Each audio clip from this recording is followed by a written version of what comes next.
After my son's death, his wife, with a gleam in her eyes, proudly declared, "Now that the money bag is dead, I will inherit $100 million, and you, old pensioner, will be left with empty pockets." She laughed as if she had won the lottery, imagining revenge for all the insults. But when the lawyer came in to read the will, his words, "Get out, you have no business here," and one sentence turned her triumph into an abyss of justice, where betrayal turned into shame. Before we continue, please subscribe to the channel, and let us know where you're listening in the comments. The phone shattered my morning like a brick through glass. I'd been standing at the kitchen counter, coffee halfway to my lips, watching March sunlight crawl across the tile. The ringing seemed louder than it should have been. My hand trembled as I set the cup down and grabbed my cell. Loretta's name glowed on the screen. "Morton, Brent died last night." Her voice was flat, clinical, like she was reading a grocery list, not announcing that my son, my only son, was gone. "What? What happened? I just spoke to him 2 days ago." Heart stopped. The cancer. I have arrangements to make. Click. She hung up, just like that. No apology, no tears, no space for my questions. I stood there holding the phone, staring at the blank screen, my coffee forgotten and cooling. Brent had sounded weak when we'd talked, sure, but stable. The doctors had said months, maybe more. How could he just be gone? I packed with shaking hands. Underwear, shirt, toiletries thrown into an overnight bag. On my dresser sat a framed photo. Brent at 25, grinning on graduation day, his arm around my shoulders. I picked it up, remembering his voice from the hospital 2 weeks ago. "Dad, I'll beat this thing. I'm not done yet." But he was done, and I hadn't been there. The drive from my place in the suburbs to the San Diego estate took 45 minutes, though it felt like hours. I kept hitting redial through the car's speakers, listening to Loretta's voicemail message play over and over. Professional, distant. "Leave a message after the tone." "Loretta, it's me again. Please call me back. I need to know what happened. Was he alone? Did he say anything? I'm on my way. We need to plan the funeral together." Nothing. The calls went straight to voicemail, one after another. Each unanswered ring tightened the knot in my chest.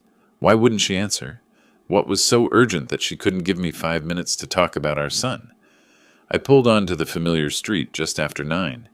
The estate rose ahead, the house Brent had built with his software money, all modern angles and glass. I'd spent Thanksgivings there, birthdays, watched my grandson take his first steps on that lawn. But something was wrong. The wrought iron gate stood partially closed, narrowed to barely a person's width. Normally, Loretta left it open for family. I parked on the street, walked through the gap. 2 cars sat in the circular driveway, Loretta's white BMW and an unfamiliar black sedan. I didn't recognize it. Who was here? The front door opened before I reached it. Loretta stood in the threshold, blocking the entrance. She wore dark jeans and a cream sweater, her blonde hair pulled back tight. No tears, no redness around her eyes. She looked at me the way you'd look at a delivery man who'd arrived at an inconvenient time. "Loretta?" I moved to embrace her, to share this impossible grief, but she stepped back, crossed her arms. The message was clear. "Morton, don't make yourself too comfortable here. You came. That's enough already." I stopped, stared at her. "Loretta, he was my son. I need to see him. I need to understand." "There's nothing to understand. He's gone." "Where is he? Is he still inside? I want to sit with him." "The funeral home already picked him up. I handled it." "Without telling me? Without letting me say goodbye?" She shifted her weight, impatient. Behind her, I could see into the living room. Brent's Eames chair, his collection of vintage electronics on the shelves, the photographs of our family. My family. But she stood there like a sentry, denying me access to my own son's home. "You'll get your chance at the funeral. That's in 3 days. I'll text you the details." She started to close the door. Actually started to close it, with me standing right there on the porch. "Loretta, what's going on here? Why are you acting like—" "Like what, Morton?" Her eyes hardened. "Like I'm in charge now? Because I am." The door shut. Not slammed. That would have been too emotional. Just a firm, final click of the latch. I stood there on the porch, staring at the polished wood, feeling the March wind cut through my jacket. Behind me, the black sedan sat in the driveway like a question mark. Above me, the sky stretched blue and indifferent.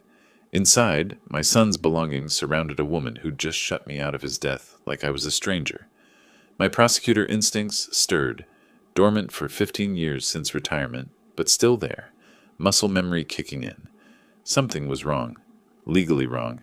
Emotionally wrong. I turned slowly, walked back down the drive, pulled out my phone. This time I wasn't calling Loretta. I scrolled through my contacts, found a name I hadn't called in months. Richard Moss, my former colleague, still practicing estate law. If Loretta had arranged body pickup, made funeral plans, taken control, she must have legal documents, a will, power of attorney, something, and I was going to find out what. The gate stood partially closed behind me as I reached the street. I looked back at the house one more time. In an upper window, Brent's old office, I saw movement, a shadow passing. Loretta probably already back to whatever business she'd been conducting with whoever owned that black sedan. I hit dial. Richard answered on the second ring. "Morton? Long time. What's going on?" I kept my voice steady, years of courtroom control holding me together. "My son died last night. His wife is acting strange, blocking me out, won't answer questions. I need advice on estate procedures. How fast can someone take control of a body? Make arrangements before family members are notified?" A pause. "Morton, I'm sorry for your loss, but that's unusual. Legally, she has standing as spouse, but the speed you're describing raises questions. When can we meet?" "Today," I said. "Now, if possible. Come to my office. 1 hour." I drove away from the estate, watching it shrink in my rearview mirror. Brent was in there somewhere. Not his body, not anymore, but his life, his possessions, his truth. And Loretta was standing guard over all of it, keeping me out with a closed door and a cold smile. But I'd spent 30 years as a prosecutor. I knew how to find the truth when people were hiding it. I knew how to dig through lies until the foundation cracked. Loretta had made her first mistake this morning. She'd shown her hand too early, been too cold, too quick to shut me out. Guilty people always made that mistake. They moved too fast, too decisively, revealing that they had something to protect. I didn't know what she was hiding yet, but I was going to find out. The 3 days between that closed door and the funeral passed like a bad dream. I called Loretta 6 times, 6 times straight to voicemail. I called Brent's oncologist, who confirmed what I already knew. The cancer was aggressive, but Brent had been stable just days before his death. "Sometimes they take sudden turns," she'd said, professional sympathy in her voice. "I'm very sorry, Mr. Flores." I spent those nights in my home, surrounded by photographs of Brent as a boy, as a young man building his first startup, as the son who used to call me every Sunday, until Loretta entered his life 2 years ago. Then the calls became monthly, then occasional, then rare. Richard had given me basic estate information. As surviving spouse, Loretta had legal authority to make arrangements, but he'd also said something that stuck with me. "If you suspect impropriety, document everything. Save every text, every email, every interaction. Truth leaves traces." Then came the funeral. I arrived at the Bayview Memorial Chapel at 10 on March 18th. The parking lot was already half full. Inside, the viewing room smelled of lilies and furniture polish. And there was Loretta, at the center of a cluster of people I didn't recognize, her hand touching someone's arm sympathetically, dabbing her eyes with a tissue. Even from across the room, I could see the performance. I'd watched enough witnesses over 30 years to know manufactured emotion from real grief. She wore a black designer dress, probably cost more than my monthly pension. Her makeup was perfect, just enough to suggest tears without ruining the effect. She glanced up, saw me, and her expression didn't change. No acknowledgement, no greeting. She simply turned back to her audience. I scanned the room. 40, maybe 50 people, most of them strangers. Then I spotted familiar faces in the back corner. Tom Reichert and Sam Oladipo, Brent's college roommates, his business partners in those early startup days. They stood apart from Loretta's crowd, talking quietly between themselves, looking uncomfortable. The service started at 10:30. We filed into the chapel, took our seats. I sat in the second row at my own son's funeral, because Loretta had filled the first row with her friends. The casket sat closed at the front, dark mahogany, covered in white roses. Brent was in there, my boy, and I hadn't even seen him one last time. The funeral director spoke briefly. Then Loretta approached the podium. She gripped the edges, let her head drop for a moment, as if gathering strength. When she looked up, tears glistened on her cheeks. "Brent was my everything," she began, her voice breaking perfectly on the last word. "We built a life together, a business together, dreams together. He fought so hard, and I was by his side every single moment." I watched her hands on the podium, steady, controlled. His final words to me were, "Take care of everything, my love, and I will. I promise him I will. My love." Brent never called anyone my love. He'd say babe or sweetheart when he was being affectionate, but never my love. That wasn't his language. But no one else in this room would know that. They were buying every word. Loretta continued for 5 more minutes. Stories of their life together, his supposed devotion to her, their shared vision. When she stepped down, she touched her eyes with the tissue again. I watched carefully. The tears were gone within seconds. Real grief doesn't evaporate like that. Real grief lingers, ambushes you in waves. This was something else. After the service, guests moved to the reception area. Platters of sandwiches, coffee urns, quiet conversations. I needed air. I stepped outside to the covered walkway, loosened my tie, breathed. Through the window, I could see into a small side room. Loretta stood alone for a moment, checking her phone. Her face relaxed, a slight smile, not sadness, something else. Satisfaction, maybe. Amusement. Then someone entered the room, and her grief mask snapped back into place, instantly, seamlessly. I walked back inside. Tom and Sam found me near the coffee station. "Mr. Flores?" Tom gripped my hand. "We're so sorry. He was the best of us." "Thank you, Tom. I appreciate you both coming." Sam leaned closer, keeping his voice low. "Sir, can we talk? Privately? There's something—" He glanced toward Loretta across the room. "Something we think you should know about." Before I could respond, Loretta's voice cut through the conversations like a knife. "Morton, you don't need to worry about these things." She'd appeared beside us, seemingly from nowhere. She wasn't looking at Tom and Sam. She was looking at me, her smile sharp. "You're retired, old pensioner. Let those of us who actually knew Brent handle this." The room got quieter. People turning, listening. Old pensioner. She'd said it loud enough for everyone to hear, reducing me to some doddering irrelevance who didn't understand his own son. Tom opened his mouth to say something, but I touched his arm. "Not here. Not now. I wouldn't give her the scene she wanted."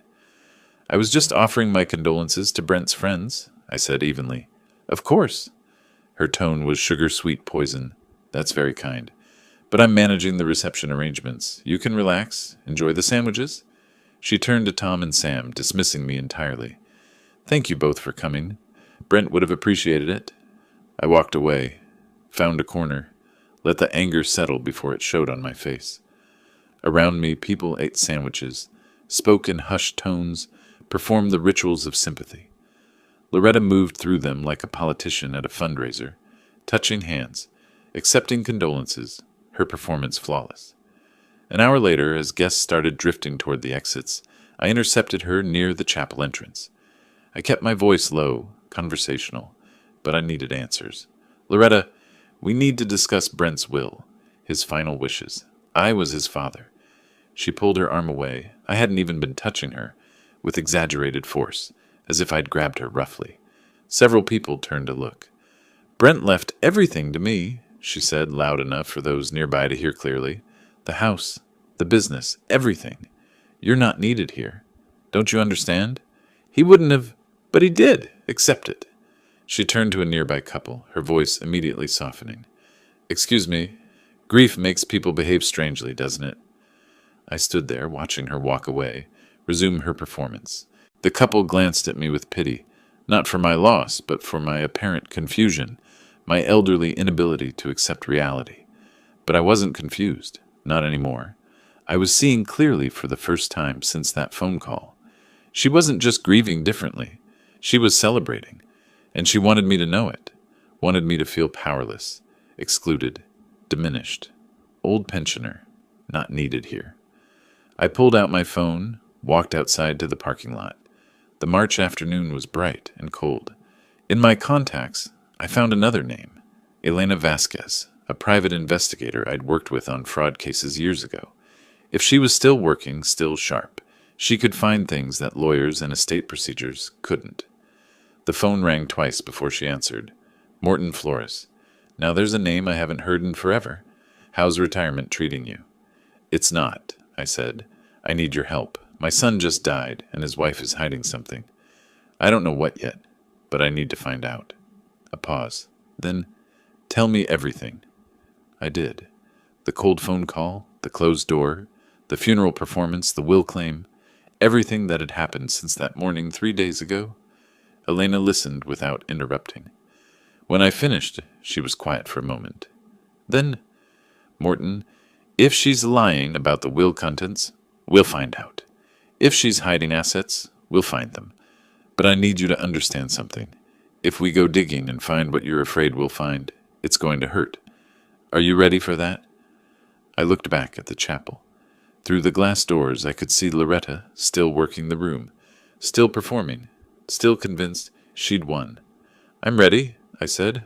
I want the truth, whatever it is. Then we start tomorrow. Come to my office.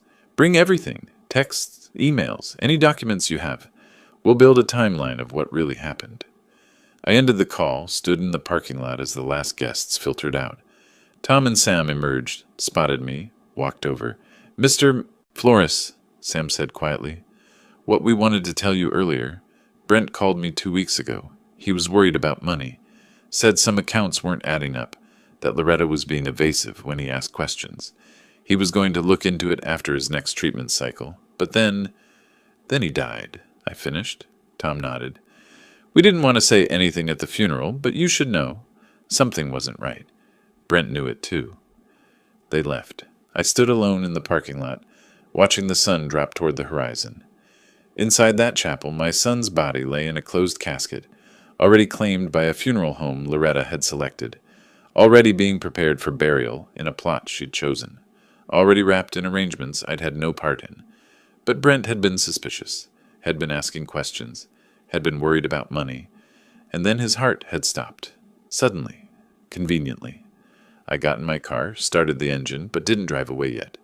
Instead, I sat there, letting my prosecutor mind work through what I knew, what I suspected, what I needed to prove. Loretta claimed she'd inherited everything. She'd shut me out immediately. She'd performed grief like a professional actress.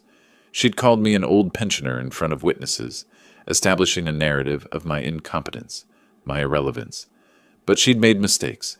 She'd been too cold too fast. She'd revealed too much satisfaction, and she'd underestimated me. I was 68 years old, retired for 15 years, living on a pension in a suburban house. To her, I was exactly what she'd called me, an old man, powerless, irrelevant, easy to dismiss. She had no idea that I'd spent 3 decades taking apart liars piece by piece, exposing frauds, proving cases that seemed impossible. She didn't know that I'd never lost a major prosecution, never backed down from a fight, never stopped until I'd found every shred of truth. She thought she'd won. But the fight hadn't even started yet. I pulled out of the parking lot, drove home through the fading afternoon light. Tomorrow I'd meet with Elena. Tomorrow we'd start digging. And somewhere in the debris of my son's death, we'd find what Loretta was hiding. Because she was hiding something. I knew it the way I'd always known when a witness was lying on the stand. Not from the words, but from the spaces between them, from the things left unsaid, from the performance that was just a little too perfect. Brent had been asking questions about money. Then Brent had died, and now Loretta was in control of everything, shutting out anyone who might ask those same questions. That wasn't grief.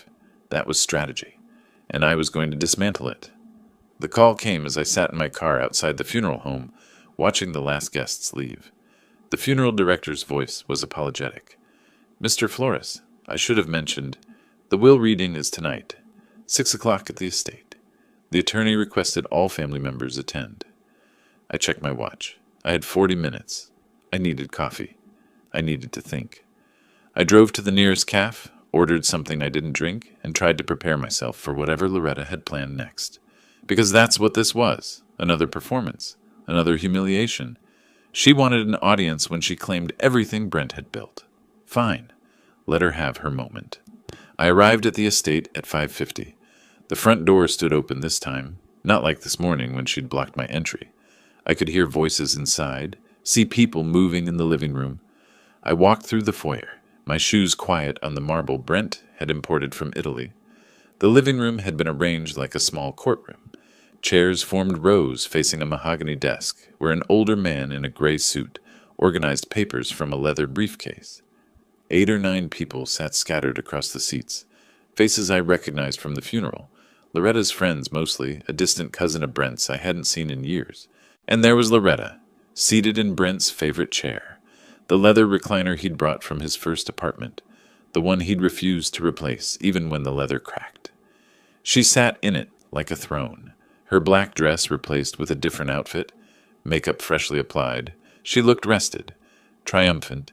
She saw me enter and smiled, not the grief mask from earlier, a real smile, sharp and satisfied.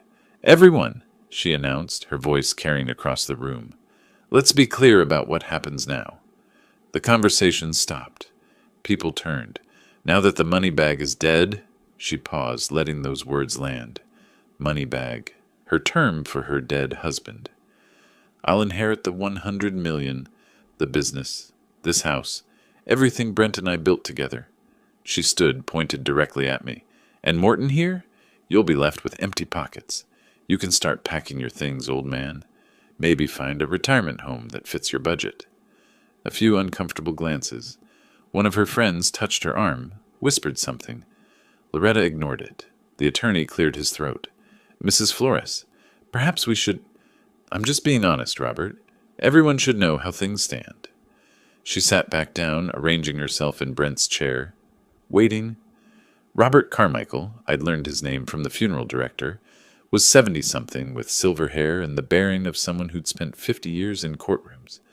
He looked at Loretta with an expression I recognized from my own prosecutor days, the look you give someone who's about to receive very bad news. "Ladies and gentlemen, thank you for gathering on this difficult day. I am Robert Carmichael, attorney for the estate of Brent Michael Flores. I will now read the last will and testament, executed on February 28, 2025, and properly witnessed according to California law." He opened the sealed envelope with deliberate precision, pulled out several pages, adjusted his reading glasses. Then he looked directly at Loretta. "Mrs. Flores, please leave this room. You have no business here." Silence. Complete. Total silence. Loretta laughed. A confused, uncertain sound. "Excuse me. This is my house. I'm his wife. You're not named in this will. Please leave so I can proceed with the reading." Her face went through a visible transformation. Smile to confusion to disbelief. "That's impossible." "Nevertheless," Carmichael gestured to the door, "this is a private reading for beneficiaries and witnesses only." "I am the beneficiary. Robert, what are you—" She looked around the room, seeking support, finding only uncomfortable stares. "This is absurd. Morton, what did you do? What did you tell him?" I said nothing. I couldn't have spoken if I'd wanted to. My throat had closed, my heart hammering. Carmichael continued, his voice flat and professional. "I'm going to proceed with the reading. Mrs. Flores, you may remain if you wish, but you will not interrupt." He began reading. "I, Brent Michael Flores, being of sound mind and body, do hereby declare this my last will and testament.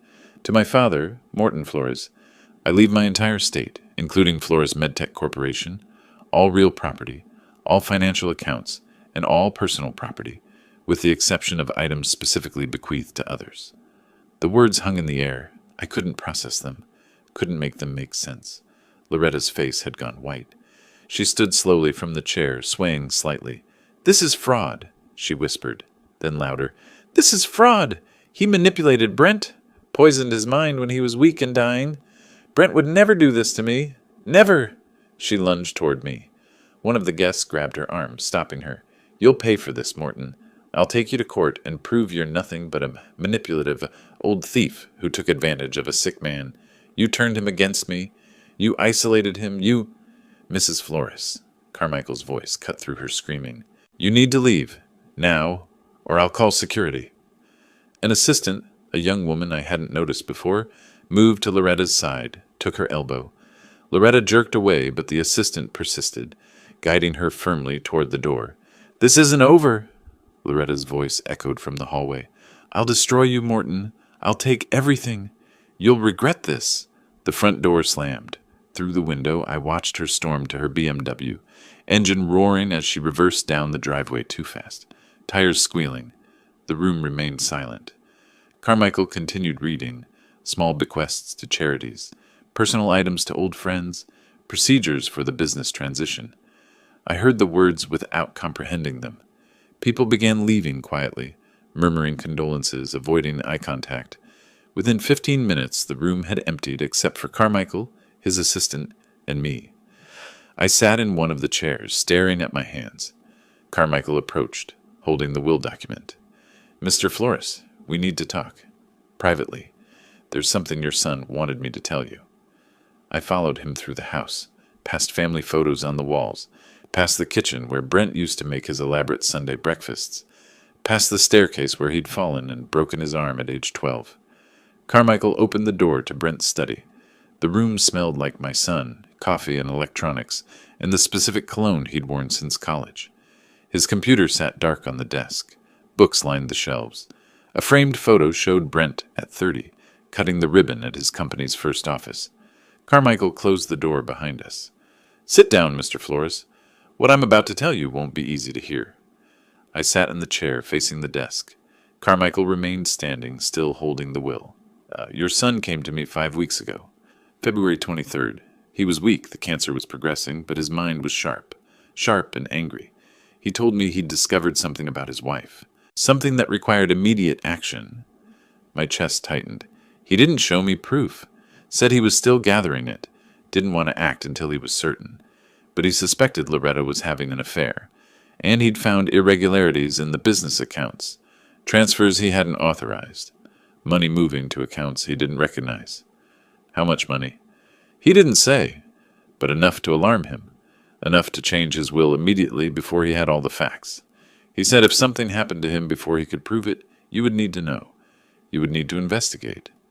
I stared at the photo of Brent on the wall. He didn't tell me any of this. He wanted to be sure first. He said you'd taught him that. Never make accusations without evidence. He was collecting that evidence when... Carmichael paused. When his heart stopped. When his heart stopped. Suddenly. Conveniently. "Mr. Flores, I'm an attorney, not a detective. But I've handled enough estates to know when something feels wrong. And this feels very wrong. Loretta's reaction tonight wasn't surprise. It was fury at being caught. Whatever your son suspected, I believe it was true." He placed the will on the desk between us. "You're the executor now. You have legal authority to examine everything. Business records, personal accounts, all of it. If there's evidence of wrongdoing, you'll find it. And if you find it," he met my eyes, "you'll know what to do with it." I picked up the will, scanned the text. February 28th, less than 3 weeks before Brent died. "She'll fight this," I said. "Of course she will. She'll claim undue influence, mental incompetency, manipulation.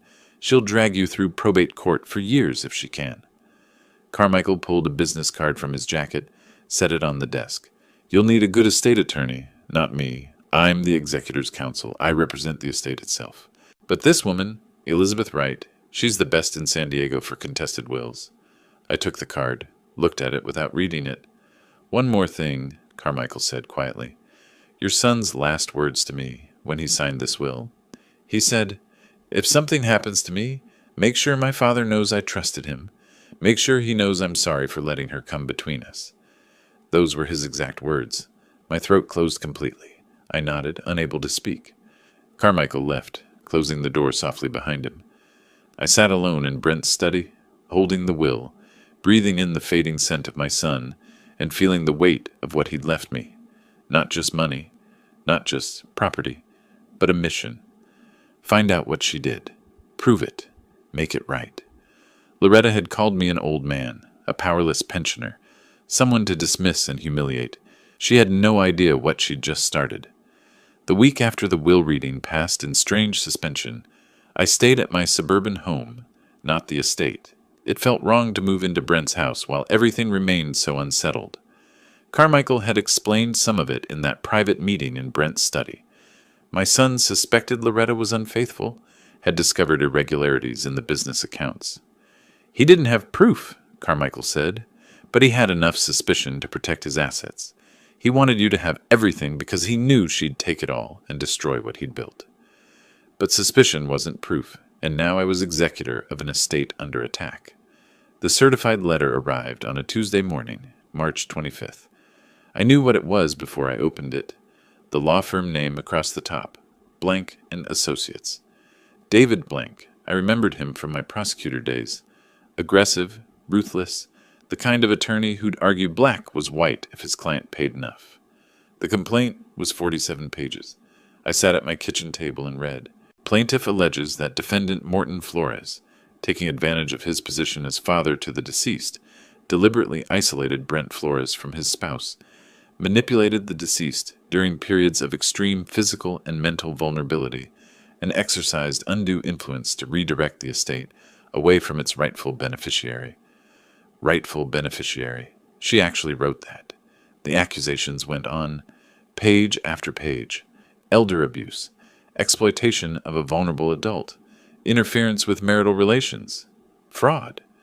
Each paragraph was a knife, precise and meant to wound. I set the document down, picked up my phone. Before I could decide who to call, it rang. Tom Reichert, Brent's old college friend. Morton, I thought you should know. Loretta's been talking. She's telling everyone you were abusive to Brent, that you turned him against her, that you manipulated everything. I closed my eyes. None of that is true. I know. I knew Brent. But not everyone did. She's convincing to people who only knew her version. After Tom hung up, I sat staring at the complaint. This was her strategy. Legal pressure combined with social destruction. Attack my reputation, make me seem like the villain, force me to settle just to make it stop. I spent the next 2 days researching estate attorneys. My prosecutor experience was criminal law. I knew courtrooms, but not probate disputes. I needed someone who specialized in exactly this kind of fight. Elizabeth Wright's name appeared in 3 different cases. A contested will where a stepmother had tried to disinherit biological children. An elder abuse claim against a caretaker. A complex estate dispute that made the local news. She'd won all 3. I called her office Wednesday afternoon. Wright and Associates, how may I help you? My name is Morton Flores. I need to speak with Ms. Wright about an estate matter, a will contest. Ms. Wright is in court this week, but she has an opening Thursday at 2. Would that work? Yes. Thank you. Thursday morning, I gathered everything. The will, medical records showing Brent's mental competency in late February, notes from my visits during his illness, Carmichael's summary of Brent's suspicions. I drove downtown to the address on Elizabeth's website. The office was a converted Victorian house on a quiet street, painted cream with dark green trim, professional, but not corporate. I arrived 15 minutes early, sat in my car composing myself. At precisely 2 o'clock, I climbed the porch steps and entered. The interior was all dark wood and built-in bookshelves, cases lining the walls. A receptionist directed me to the second floor. Elizabeth Wright met me at the top of the stairs. She was 64 according to her website bio, though she could have passed for younger. Silver hair cut short, sharp gray eyes behind frameless glasses, navy suit. She shook my hand with a firm grip. Mr. Flores, come in. Her office faced the street, large windows, organized desk, diplomas on the wall. She gestured to a chair and sat across from me, not behind the desk, making this conversational rather than formal. Tell me about your relationship with your son, not the legal facts, the truth. How often did you see him during his illness? Every week, sometimes twice a week. He was my only child. Did you ever discuss the will with him? Never? I didn't know he'd changed it until Carmichael read it. She nodded, making notes on a yellow legal pad. The will is dated February 28th. What happened in late February? Why would Brent suddenly disinherit his wife? Carmichael mentioned Brent suspected something. Infidelity, financial irregularities. But I don't have proof. Then we find proof. Did Brent keep records? Computer files? Phone records? He had an office at the estate. I haven't been through it yet. Elizabeth leaned forward. Here's what we're dealing with. This lawsuit, she tapped the complaint I'd brought, claims undue influence and mental incompetency. But Brent was examined by his oncologist on February 27th. I checked. Medical records confirm cognitive function was unimpaired. The will was witnessed by 2 independent parties, neither of whom was you. She pulled out a highlighter, marked several sections of the complaint. So legally she has no grounds if the will was properly executed, which it was. But here's the problem. She looked up at me. She can drag this through probate court for 2-3 years. She can freeze the business assets, file motion after motion, destroy your reputation through discovery depositions. Every friend you have, every colleague Brent had, she'll depose them all, ask about your relationship with your son, plant doubts. By the time you win, your name will be mud, and the business will be worthless. So what do? We don't wait for that. We go on offense. We find out what Brent knew, and we prove it. I sat back, processing. You want to investigate her? I want to finish what your son started. If Loretta was stealing from the business, we find the transfers. If she was having an affair, we find evidence. We don't just defend this will contest. We file a countersuit. Fraud, breach of fiduciary duty, theft. We make her the defendant instead of you. Can we do that? Elizabeth smiled. Not warm exactly, but determined. Mr. Flores, I've been practicing estate law for 38 years. I've seen every trick, every manipulation, and I've never lost a case where the truth was on my side. If your son suspected wrongdoing, there's evidence. We just have to find it. She stood, walked to the window, looked out at the street. Here's my concern. You said Brent died suddenly. Heart failure from the cancer. But he was stable, collecting evidence, planning to take action. Then his heart stopped, conveniently before he could prove anything. I felt cold. You think? I don't think anything yet. I'm just noting the timing, which is why we need to move fast, before evidence disappears, before records get deleted, before witnesses forget or change their stories. She turned back to me. So here's what I need. Full access to Brent's office at the estate. His computer, phone, any personal records, financial statements from the business, employee contacts who might know about irregularities. Can you get me that? The estate is legally mine now. I can get you whatever you need. Good. She returned to her desk, wrote something on the legal pad. We start with Brent's digital life, computer, phone, email accounts. If he suspected infidelity and financial theft, he would have looked for evidence. We find what he found, or what he didn't live long enough to find. She tore off the page, handed it to me, a list of items she needed. Can you get me access to his office at the estate? I need to see where he worked. Tomorrow morning. She extended her hand again. Mr. Flores, I'm going to tell you something I don't usually tell clients on the first meeting. I came out of semi-retirement to take this case. You know why? I shook my head. Because I'm tired of seeing decent people destroyed by gold diggers and frauds. Your son knew something was wrong. He took steps to protect what he'd built, and then he died before he could finish the job. That deserves better than watching his widow steal everything while destroying his father's reputation. She met my eyes. We're going to finish what he started, and we're going to make sure she pays for whatever she did. I left her office feeling something I hadn't felt since Loretta's phone call 2 weeks ago. Purpose. Not just grief, not just confusion, actual direction. The drive back to my house took 40 minutes through afternoon traffic. I kept replaying Elizabeth's words. We go on offense. We find proof. We make her the defendant. That night, I sat at my kitchen table with the list Elizabeth had given me. Computer, phone, financial records, email accounts, everything Brent would have used to investigate his own wife. But there was a problem. Even if I had access to the estate, to Brent's office, his computer would be password protected, his phone locked, his email accounts secured. I couldn't hack those systems, didn't have the skills, didn't have the right. But I did have something else. Elena Vasquez, the private investigator I'd called after the funeral. She had those skills, or knew people who did. I pulled out my phone, found her number, sent a text. Need your help tomorrow. Computer forensics. Can you meet me at the San Diego estate at 9 a.m.? Her response came in 30 seconds. Address? I sent it. Then I sat back, looked around my small kitchen, the house I'd lived in for 20 years, the quiet suburban life I'd settled into after retirement. That life was over. Had been over since Loretta's cold voice on the phone. Brent died last night. Now there was only this: the investigation, the evidence, the truth, and whatever came after we found it. I thought about Brent in those final weeks.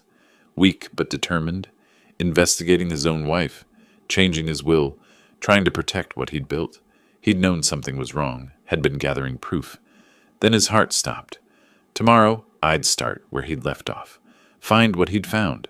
Prove what he'd suspected. And if there was more to his death than cancer, if there was something deliberate, something criminal, I'd find that too. Elizabeth was right. We weren't playing defense.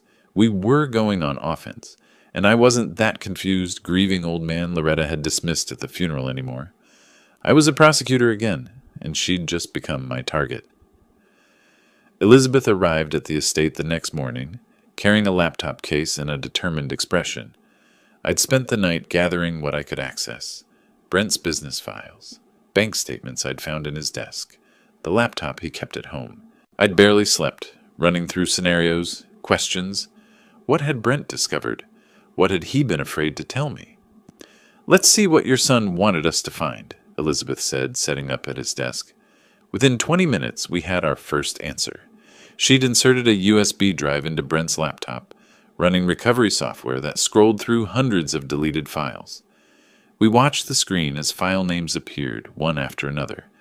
Loretta Bank Transfers Saibe, Offshore Research PDF, CA Adultery Law, .docx. "Your son was investigating her," Elizabeth said quietly. "Look at these search terms: offshore accounts, adultery community property, invalidate inheritance California." He knew something was wrong. "When did he search these?" "Most recent activity is February 26th, 2 days before he changed the will." I stared at the screen. Brent had been dying, barely able to walk from his bed to the bathroom, and he'd been using what energy he had left to investigate his own wife. Elizabeth clicked through the recovered browser history. Pages about financial fraud, California state law, divorce proceedings. Each search was a breadcrumb, showing my son's growing suspicion, his determination to protect what he'd built. "We need to verify what he found," Elizabeth said. "These searches tell us what he suspected. We need proof of what actually happened." I stepped out of the office to make a call. Richard Moss, the estate attorney who'd first advised me, had connections beyond legal practice. I dialed his number. "Richard, I need a favor. Unofficial, time-sensitive. Financial audit for a private matter. Can you recommend someone who moves fast and stays quiet?" A pause. "How unofficial are we talking?" "Let's say I'm trying to avoid discovery until I have solid evidence." "I know someone.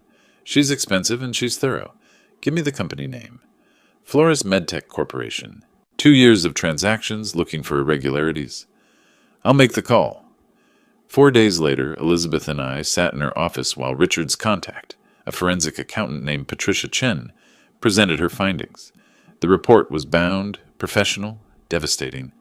"Mr. Flores, your daughter-in-law has been systematically looting the company." Patricia's finger traced down columns of numbers. $2.3 million over 18 months, transferred to accounts in the Cayman Islands. Every transaction was authorized under her signature authority, perfectly legal on paper, completely fraudulent in reality. Elizabeth leaned forward. "Can we prove fraud?" "If you can prove the offshore accounts belong to her personally, yes. That's embezzlement. But you'll need bank records from the Caymans, which means subpoenas, international cooperation." "We'll get them," Elizabeth said.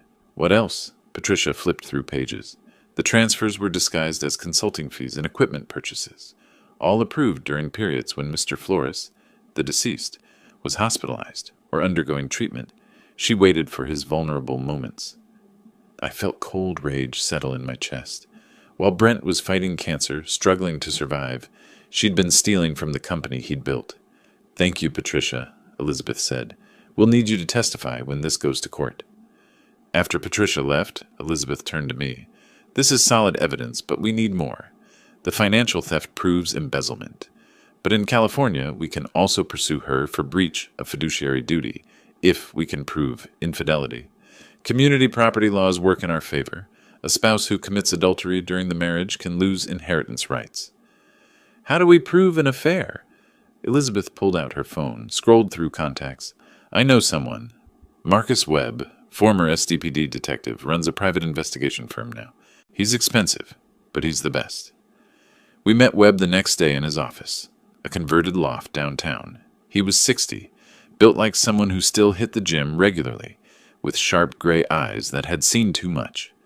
Elizabeth spread the evidence across his desk, the financial records, Brent's search history, our suspicions about Loretta's activities. I'll establish her patterns first, Webb said. Where she goes, who she meets, daily routines. If there's another person in the picture, I'll find them. Usually takes a week, maybe 2. We need documentation, Elizabeth said. Photos, videos, timestamps. Admissible quality. Webb smiled slightly. I know what courts need, counselor. 30 years SDPD, remember? 5 days into the surveillance, Webb sent encrypted files to Elizabeth's secure email. We watched on her office computer as the video played. A parking garage. Loretta's white BMW pulling into a space. A man approaching, mid-30s, fit, wearing gym clothes. They embraced. Not a friendly hug. A passionate kiss that lasted long enough to leave no doubt about their relationship. The video continued. More meetings. Her entering his apartment building, leaving 3 hours later. Coffee shop encounters where they sat close, holding hands across the table. The timestamp showed a pattern, 3, sometimes 4 times a week. Webb's accompanying report was thorough. Subject, Loretta Flores. Secondary subject, Mark Taylor, age 39, fitness trainer at Elite Gym San Diego. Relationship patterns suggest long-term affair, not recent development. Social media analysis indicates interaction dating back approximately 14 months. I stared at the screen, watching Loretta laugh at something Mark said. 14 months. Brent had been diagnosed with pancreatic cancer 16 months ago. While Brent was dying, I said. Elizabeth's voice was quiet.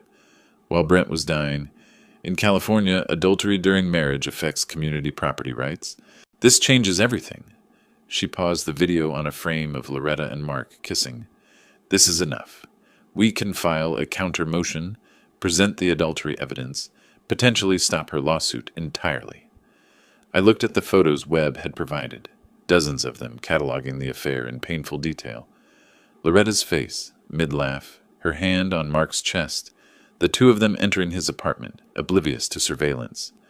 I thought of Brent, weak and struggling, still trying to investigate his wife, still trying to protect what he'd built. He'd known, he'd suspected, and he'd died before he could prove it. No, I said quietly. Elizabeth looked up, surprised. No? We don't show our hand yet. Let her think she's winning. I want to know everything. How long this has been going on? What else she's hiding? We keep digging. Elizabeth studied me for a moment. Something shifted in her expression. Recognition, maybe. Understanding that this wasn't just about winning a case anymore. This was about justice. Complete, thorough, undeniable justice. All right, she said. Webb continues surveillance. I picked up one of the photos, Loretta's face, mid-laugh, completely unaware she was being documented, and slipped it into my briefcase. The prosecutor in me, dormant for 15 years, was fully awake now, and the prey had no idea she was being hunted. We fell into a routine over the following weeks. 3, sometimes 4 evenings a week, I'd drive to Elizabeth's office after dinner, and we'd work until 9 or 10 o'clock, building our case brick by brick. Court filings, evidence cataloging, deposition preparation. Webb continued providing surveillance updates, more photos of Loretta and her fitness trainer, more evidence of the affair's duration. The financial audit was complete, documenting every fraudulent transfer. We had everything we needed, but somewhere between the legal strategies and documentary evidence, the conversation shifted. It started innocently, questions about whether I wanted regular or decaf coffee, then questions about family, about life before all this. And then, one evening in late April, Elizabeth closed the file we'd been reviewing and asked, "Can I ask you something personal? Not about the case, about you?" The office was quiet, just the two of us, desk lamp creating a pool of light, scattered documents surrounding us like evidence of our shared purpose. Of course. She was silent for a moment, arranging her thoughts. How did you survive it? Watching your son slip away, not just from the cancer, but before that. Watching him choose someone who you knew was wrong for him. I'd never talked about this. Not with anyone. Badly at first. I tried to warn him gently. He accused me of being jealous, said I couldn't accept him having his own life. So you stepped back. What else could I do? Drive him away completely? I looked at my hands. I told myself if I gave them space, if I didn't interfere, eventually he'd see what she was. But then he got sick, and there wasn't time anymore, and I'll never know if... I stopped. Elizabeth's hand had moved across the desk, covering mine. Not a dramatic gesture, just a simple touch of comfort. You couldn't have changed it, she said. Some people see what they want to see until reality forces the truth on them. Believe me, I know. She pulled her hand back slowly, but the warmth lingered. My husband left me for a paralegal in his firm, she said. 26 years old, fresh out of school. I was 54, and suddenly I wasn't enough. He took half of everything I'd built and started over with someone who made him feel young. How did you survive it? Badly at first. A slight smile. Then I realized something.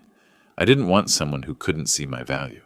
Throwing myself into work was easier than dealing with the loneliness. I took early semi-retirement because I was tired of watching happy couples and wondering what I'd done wrong. Turns out I wasn't the problem. Neither was I said. No, neither were we. The silence that followed was different from our usual comfortable working quiet. This was charged, aware. Elizabeth cleared her throat, shuffled papers. We should probably. It's getting late. But the next evening we met for coffee instead of going straight to work. Then lunch a few days later. The conversations deepened.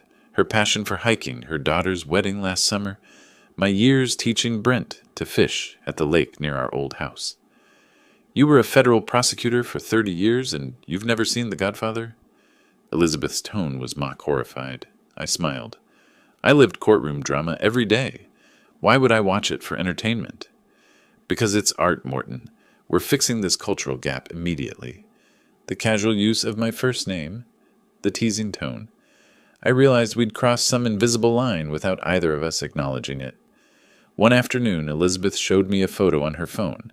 Her daughter's wedding, her in a blue dress, smiling wider than I'd seen her smile in all our working sessions. We leaned close, looking at the screen together. I could smell her perfume, something subtle, professional. Our shoulders touched. Neither of us moved away. She looks like you, I said. She has her father's stubbornness, unfortunately. Elizabeth lowered the phone, but didn't pull back. We were inches apart, her eyes meeting mine. For a moment, neither of us spoke. The air felt different, charged. Then her phone buzzed.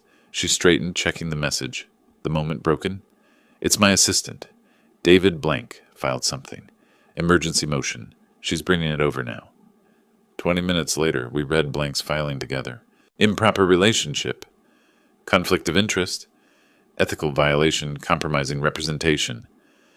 The language was inflammatory, accusatory, designed to discredit both of us. Elizabeth's face flushed with anger. This is David Blank's specialty. When he can't win on facts, he goes after character. He's claiming we have an improper relationship that compromises my representation. Do we? She looked at me carefully. Have an improper relationship? Or do we have a relationship that David Blank is trying to make look improper? Both questions matter. Yes, they do. She set down the motion, rubbed her temples.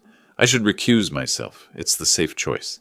I can refer you to another attorney, someone equally qualified. I looked at her across the desk, this woman who understood my pain, who'd helped me find my strength again, who'd become more than just my legal counsel over these weeks. Is that what you want? Her hand rested on the motion document, her professional armor firmly in place, but her eyes revealed something else. What I want, she said slowly, and what's right aren't always the same thing. I stood, preparing to leave for the evening. The late hour, the accumulated tension of weeks working together, the weight of Blank's accusations, it all pressed down on us. Then we need to decide which matters more. I moved toward the door, then paused, turned back. For what it's worth, Elizabeth, I haven't felt this clear-headed in years. You don't compromise my judgment. You sharpen it. I left her there, sitting alone in her office, the motion on her desk between us like a challenge. Outside, I sat in my car for a long time before starting the engine. The evening air was cool, the street quiet. Through her window, I could see Elizabeth still at her desk, reading the motion again, weighing her options. Professional safety or personal risk, legal propriety or human connection. I understood the dilemma. I was living it too, this unexpected feeling of coming back to life after years of numbness, of isolation. Meeting someone who saw me not as an old man, not as a retired prosecutor, living on memories, but as someone with value, someone worth knowing. Loretta had tried to diminish me, had called me a powerless pensioner, irrelevant, easily dismissed. But Elizabeth saw something different, and I saw her, not just the competent attorney, but the woman who'd survived betrayal and built herself back stronger. I started the car, pulled away from the curb. Behind me, the light in Elizabeth's office stayed on. Tomorrow, she'd make her decision. Tomorrow, we'd face whatever came next. But tonight, driving home through empty streets, I felt something I hadn't felt in years. Hope. Not just for justice against Loretta, not just for winning the case. Hope that maybe, at 68, life still had surprises left. Good ones. The hearing was set for the first week of May. Elizabeth filed her response to Blank's motion, a 20-page brief that addressed the improper relationship claim directly while pivoting to the evidence we'd gathered against Loretta. She'd decided not to run from the accusation, but to meet it head-on, then demonstrate through her preparation and advocacy that our friendship strengthened rather than compromised her representation.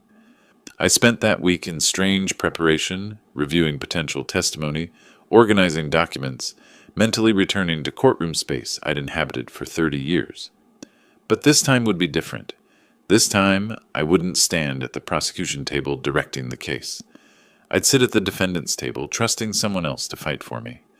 The morning of the hearing, I put on my courtroom suit, charcoal gray, slightly tight across the shoulders after 3 years of retirement, and knotted my tie.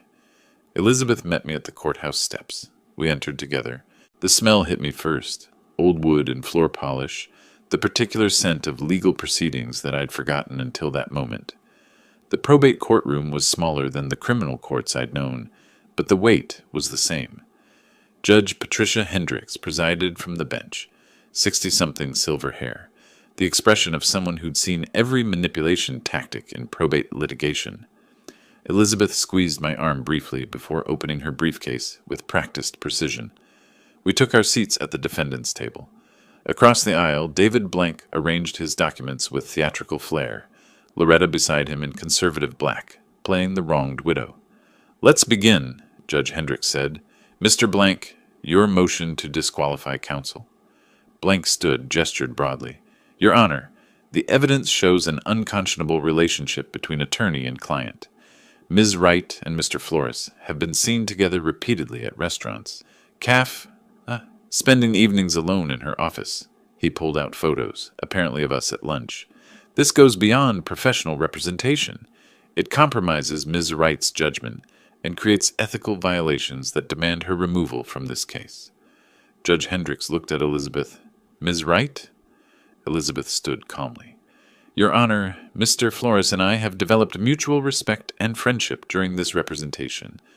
I won't apologize for treating my client as a human being rather than a case file. My judgment remains sound, my advocacy vigorous, and my ethics intact. Mr. Blank has presented innuendo, but no evidence of impairment."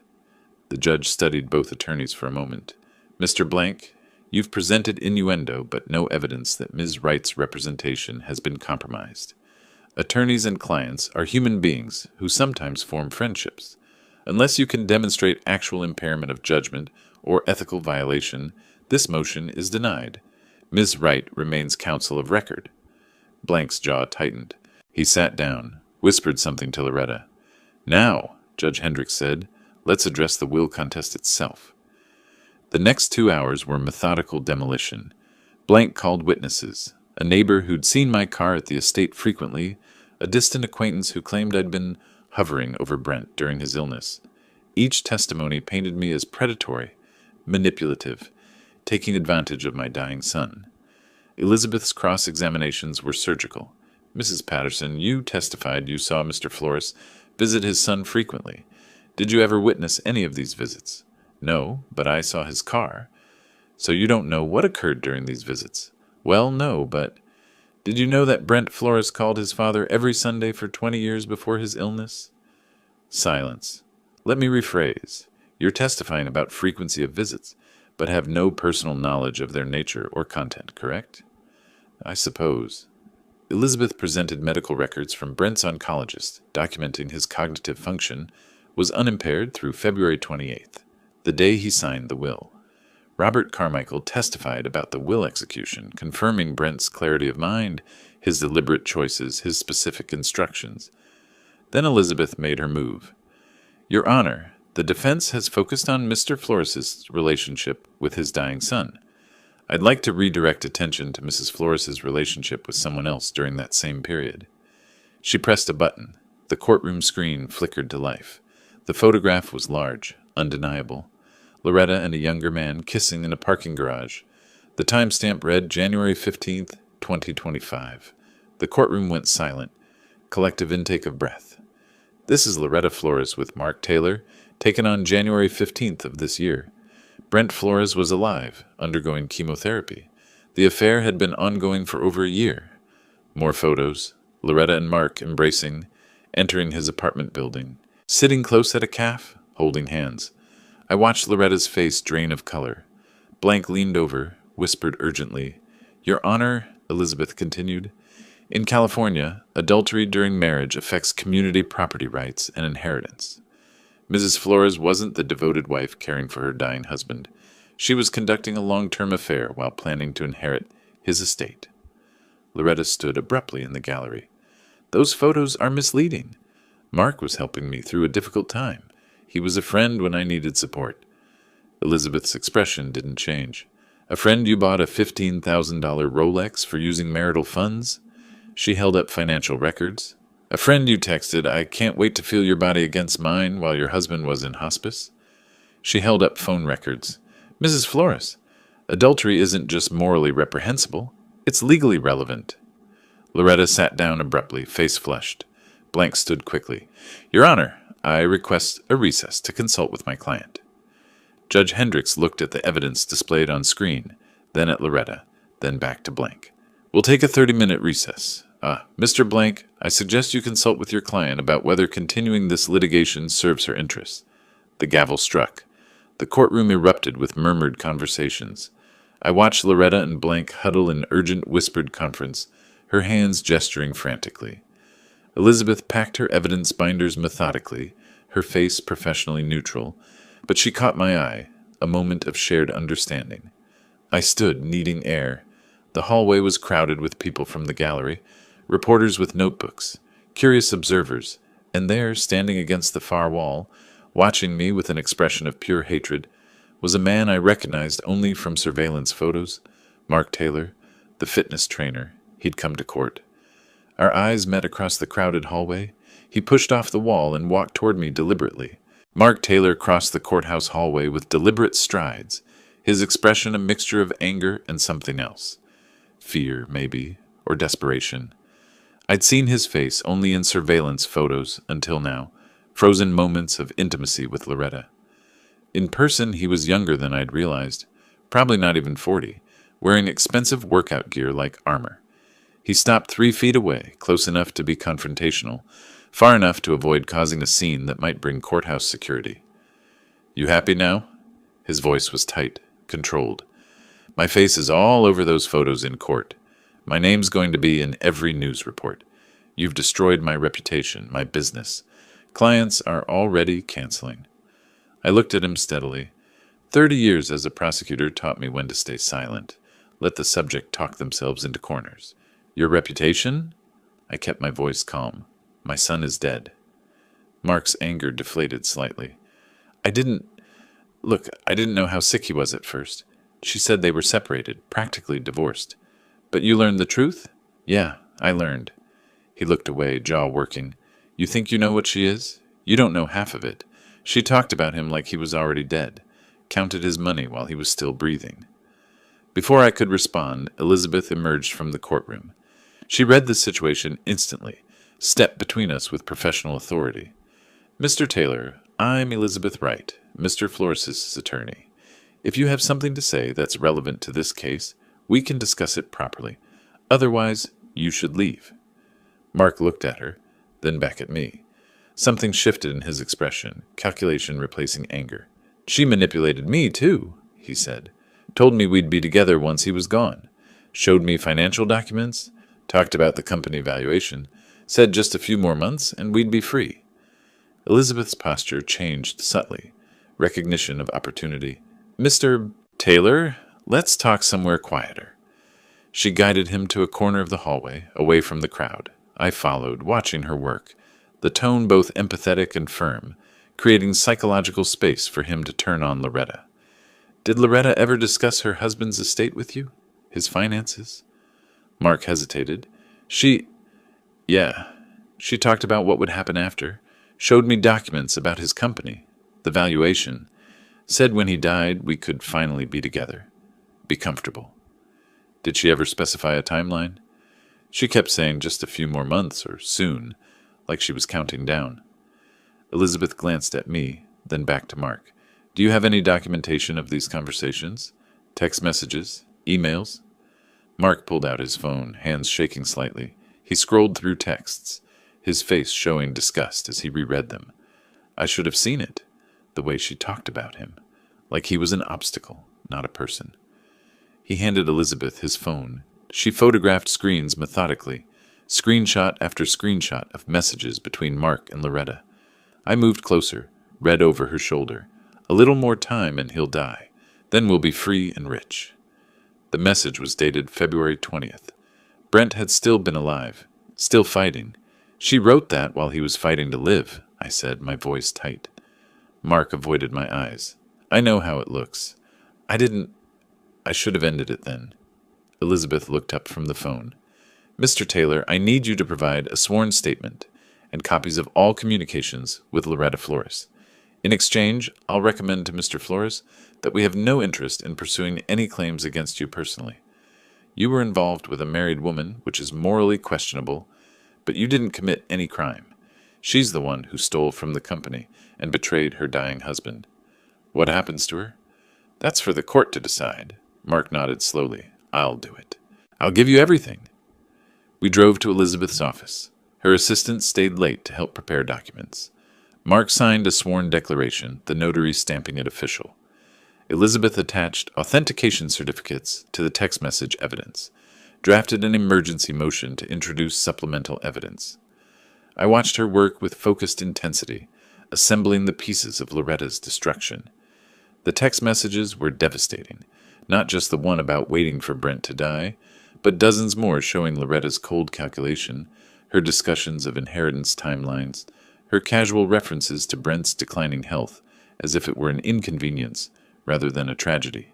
"Can we use this?" I asked. "Will the judge allow it?" Elizabeth reviewed Mark's statement one more time. "It goes to character, to her true intentions. This isn't just adultery anymore. This is evidence of predatory behavior, of counting her husband's money while he was dying. The judge needs to see who she really is." "Will it be enough?" "It's more than enough. It's devastating." She hit the file button on the electronic court system at 11:47 p.m., 13 minutes before the midnight deadline. We sat in silence for a moment, exhausted. The office was quiet, just the hum of computers and distant traffic. "The judge will have this first thing tomorrow morning," Elizabeth said. "When court reconvenes, Blank won't know what hit him." I picked up one page from the stack of filed documents. Mark's declaration, authenticated messages, motion to introduce supplemental evidence. Read Loretta's text again. "A little more time and he'll die. Then we'll be free and rich." I set it down carefully. "She counted the days," I said quietly. "While Brent was fighting for his life, she was counting the days until he'd die." Elizabeth didn't respond. There was nothing to say. I stood, preparing to leave. "What time tomorrow?" 9 o'clock. Same courtroom." I nodded, moved toward the door, then paused. "Elizabeth, thank you for seeing what I couldn't see, for giving me the weapons to fight back. She looked at me across the desk, this woman who'd become more than just my attorney, who'd helped me find strength I'd thought was gone. "We finish this tomorrow," she said. I left the office, drove home through empty streets. But I didn't sleep. I sat at my kitchen table, looking at the framed photo of Brent, thinking about those text messages. A little more time and he'll die. Loretta had written those words while Brent struggled to breathe, while he underwent chemotherapy, while he fought with every ounce of strength to survive. She hadn't just betrayed him. She'd waited, calculated, counted down to his death like it was something to celebrate. Tomorrow, the judge would see it all. Tomorrow, whatever sympathy Loretta might have claimed as a grieving widow would evaporate in the face of her own words. Tomorrow, justice would be complete. But tonight, I just sat with my son's photograph and felt the weight of what we'd discovered. Not just theft, not just adultery, but something colder and more calculated than I'd imagined possible. I returned to the courthouse the next morning with less than 4 hours of sleep. The images from Mark Taylor's phone, those text messages Loretta counting down days to Brent's death, had played on repeat behind my closed eyelids. The city was waking up around me, commuters heading to office buildings, food trucks setting up on corners, construction crews beginning their day. But I felt removed from all of it, suspended in this legal limbo where my son's memory and legacy hung in the balance. Elizabeth met me at the courthouse steps, her expression telling me she'd slept as little as I had. "Ready?" she asked. I nodded. Neither of us spoke about what ready meant. Ready to win, ready to watch Loretta's final defeat, ready to close this chapter. Maybe all of it. We climbed the courthouse steps together. Inside, the courtroom felt different. Yesterday's tension had crystallized into something harder, more final.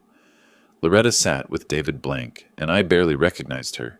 Makeup smudged, hair less perfect than usual. Her hands trembled as she whispered urgently to her attorney, who looked professionally resigned. Judge Hendricks entered. We stood. "I've reviewed the emergency filing submitted last night," she began, looking directly at Blank. "Your objection is noted, but overruled. The text messages between Mrs. Flores and Mr. Taylor are relevant to her character and state of mind during the period in question. Mrs. Flores cannot claim surprise about communication she herself authored. The evidence will be admitted." Blank started to respond, but the judge continued. "Having reviewed all evidence presented, I find the will, dated February 28, 2025, to be valid. Brent Flores possessed testamentary capacity and was not subject to undue influence." My chest tightened. Elizabeth's hand found mine briefly under the table. "Furthermore," Judge Hendricks said, her voice hardening, "evidence of Mrs. Flores's adultery during the marriage disqualifies her from community property rights under California law. The will is upheld in its entirety." Loretta made a small sound, not quite a gasp, more like air being forced out. "Additionally, evidence of financial misappropriation totaling $2.3 million requires referral to the district attorney for investigation of potential criminal conduct." Blank stood quickly. "Your Honor, may we request a brief recess to consult with my client?" 30 minutes. The gavel struck. Blank pulled Loretta into a courthouse conference room. Through the window, I watched them, his hands gesturing, explaining, probably telling her what I already knew. She'd lost everything. The question now was whether she'd face criminal charges too. Elizabeth and I waited in the hallway. She reviewed notes, prepared for whatever came next. I just stood there, feeling strangely empty. This was victory. Complete, total victory. So why did it feel hollow? When we reconvened, Blank stood with the careful posture of someone about to surrender. "Your Honor, my client wishes to avoid further litigation. We propose a comprehensive settlement. Mrs. Flores will return all disputed funds to Flores MedTech Corporation, release any and all claims to the estate, and accept appropriate restrictions. In exchange, Mr. Flores agrees not to pursue criminal charges or civil damages beyond restitution." Judge Hendricks looked at me. "Mr. Flores, do you wish to consider this proposal?" I glanced at Elizabeth. She nodded slightly, not telling me what to decide, just confirming it was my choice. "Yes, Your Honor." We moved to the conference room, Morton and Loretta sitting on opposite sides of the table for the first time since the funeral. She wouldn't look at me. Blank and Elizabeth hammered out terms while we sat in silence. Elizabeth leaned close, whispered, "You don't have to accept this. You could push for criminal prosecution. She stole from Brent's company while he was dying." And spend the next 3 years in depositions and trials, watching her face, hearing her voice. I shook my head. No, I want her gone. Completely gone from my life. This does that. Then we accept. We accept. The settlement took 90 minutes to finalize. Elizabeth wrote notes in her precise handwriting. Blank tried to salvage anything for his client. He got nothing. Comprehensive release, return of all funds, restraining order preventing her from contacting me or interfering with company operations, her signature on documents waiving all rights to Brent's estate forever. Back in the courtroom, the court reporter brought the documents, placed them in front of Loretta. Blank pushed a pen toward her. Her hand hovered over the signature line for a long moment. I watched her face, saw the recognition that signing meant accepting total defeat. No inheritance, no company, no legacy from the man she'd betrayed. She signed. Each page turned with a sound that seemed loud in the quiet courtroom. "Your Honor," Blank said, "the settlement has been executed. Mrs. Flores has signed all documents, including the comprehensive release and acknowledgement of terms." Judge Hendricks nodded. "Very well. This matter is concluded. Mr. Flores, the estate is yours to administer as specified in your son's will. Court is adjourned." The gavel struck. Final. Absolute. Loretta stood quickly, not looking at anyone. She walked rapidly toward the exit, Blank following. But at the door, she paused, hand on the doorframe, shoulders tense. For a second I thought she might turn back, might say something. She didn't. The door closed with a soft click of finality. People began filing out, reporters seeking comment, court staff clearing paperwork. Elizabeth gathered documents into her briefcase. I remained seated, staring at the empty space where Loretta had been. Finally, I stood. "What now?" Elizabeth asked. I looked around the empty courtroom, the place where justice was served, where Brent's will was upheld, where Loretta was defeated. "Now," I said, "I need to go to the estate. Brent's office. There's work to do." "Want company?" I considered, then nodded. We left the courthouse together, walking past the cluster of reporters. Elizabeth gave brief, no comment, while I stayed silent. We got into separate cars with plans to meet at the estate. I drove through San Diego streets, morning becoming afternoon. The weight of victory settled over me, not triumph, but responsibility. I'd won. Completely, decisively, won. Now I had to decide what to do with what I'd won. August brought heat and clarity. 3 months had passed since the courtroom victory. 3 months of transformation that felt both rapid and gradual.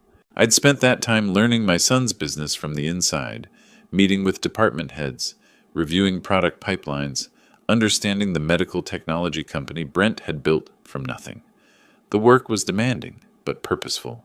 I'd moved into his office, not immediately, but gradually, first visiting to sort through files, then working from his desk occasionally, finally accepting that this space was mine now, along with the responsibility it represented. Elizabeth had been integral to the transition, helping navigate corporate legal structures, advising on governance questions, and, somewhere between contract reviews and strategic planning sessions, becoming much more than my attorney. We hadn't announced anything formally. We didn't need to. People saw us together at business functions, noticed the easy partnership, drew their own conclusions, and for the first time in years, I didn't mind being seen. Now, on a warm August afternoon, we sat in my office reviewing architectural plans for something I'd been developing for weeks. "The Brent Flores Foundation," Elizabeth read from the blueprint mock-up. "Morton, this is beautiful." "It's what he would have wanted," I said, "not just preserving what he built, but expanding it, growing it into something that helps people the way he wasn't able to be helped. The foundation would provide financial assistance to families dealing with cancer treatment costs, fund pancreatic cancer research, support hospice care, $10 million as initial endowment, Brent's company helping people through medical technology, the foundation extending that mission to direct patient support." "I keep thinking about those last months," I said, the fear in his eyes. "If this foundation can ease that fear for even one family, It's worth everything. Elizabeth's hand touched my shoulder. This is the right way to honor him. That evening, I presented the foundation concept to the company board. Standing at the head of the conference table, Brent's former position, I explained the mission, the funding structure, the projected impact. I'm establishing the Brent Flores Foundation with a $10 million endowment, I said. Its mission will be supporting families dealing with cancer treatment costs and funding pancreatic cancer research.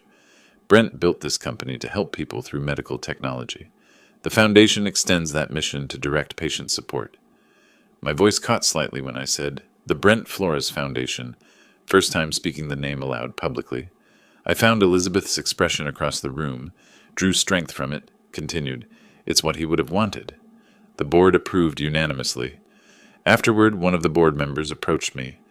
Mr. Flores, we're all pleased to see you've found partnership, both professionally and personally. Elizabeth's guidance has been invaluable during this transition. I glanced at Elizabeth. She's been invaluable in more ways than corporate restructuring. Sometimes the best things emerge from the worst circumstances. Later that week, on a quiet Sunday afternoon, Elizabeth and I drove to the cemetery. I'd been visiting weekly since May, routine I'd established, something grounding in the chaos of transformation. Elizabeth had asked to join me. We walked through the grounds, following the familiar path to Brent's headstone. I carried a small bouquet, the weekly ritual that helped me feel connected.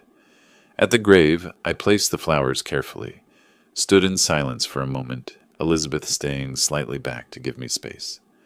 Son, I said quietly, I did what I promised. Justice prevailed. Loretta got nothing, and she'll never benefit from what you built. I paused, organizing thoughts. The foundation launches next month. Your name will help people. Your legacy continues. Another pause. I found someone, Brent. Elizabeth. I think you'd have liked her. She's principled, strong. She helped me fight for you when I didn't know how. The longest pause yet. I miss you. That doesn't change. But I'm okay now. Finally, okay. Elizabeth moved closer, taking my hand. We stood together in comfortable silence. You come here every week? She asked eventually. Every Sunday. It's become my routine. Want to join me next time? I'd like that. But Morton, he's not here. You know that, right? He's in the foundation, in the company, in your memories, not just here. I squeezed her hand. I know, but I'm not ready to stop visiting yet. Maybe someday. No rush. We have time. We walked back to the parking area, slowly. Elizabeth asked what I wanted for dinner, and I suggested trying that new restaurant she'd mentioned weeks ago. Normalcy. Domesticity. Life continuing. We drove separate cars but agreed to meet at my place, the suburban house I'd kept despite inheriting Brent's estate. I didn't need the mansion's size or luxury. This space was mine, filled with my memories, now ready for new ones. Elizabeth's car pulled up behind mine in the driveway. As she walked toward me, I thought about the journey from that cold phone call in March to this warm August evening. Brent was gone. That truth didn't change. But I was still here. And after everything, the betrayal, the battle, the victory, I'd found something I didn't know I was looking for. A reason to keep living fully, not just existing. Justice had been necessary. The courtroom victory, Loretta's defeat, the money returned, the will upheld, all of it mattered. But love, purpose, meaningful work, these were what made justice worth achieving. These were what transformed survival into living. Loretta had tried to reduce me to nothing.